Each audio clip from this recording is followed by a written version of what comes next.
Hey guys, what's up? Kyle from Cause 3D, and today we're going to talk about the pit droid. My little buddy here is obviously sanded and painted already, but today we're going to go through the assembly of it. This particular file came off of Etsy. We bought it off of Droid Division.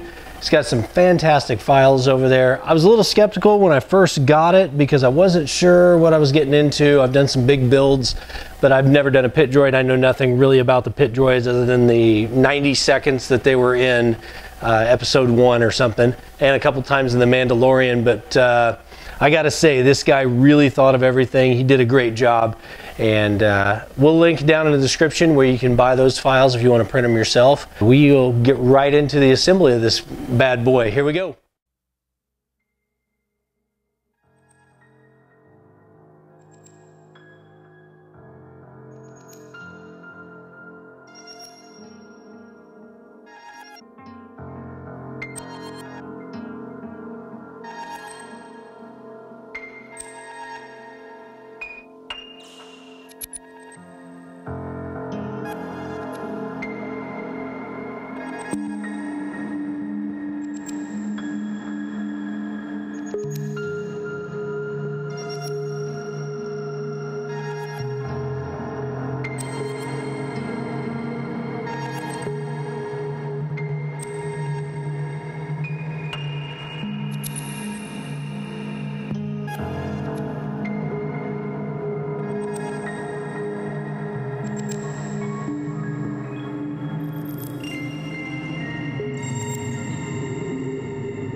thanks again for joining us on this build today, and we want to again give a special thanks to the Droid division for just designing some wonderful STL files for us to be able to buy and to use. I'll link a description, put a link in the description of where I got the files from. If you guys want to build your own, feel free to share them with us if you do. This is a pretty cool build. Talk a little bit more about the paint scheme. I don't know, we picked some paints off the shelf that we liked and some leftovers from some other projects. So we thank you for joining us, and please like and subscribe, and we will see you in the next video.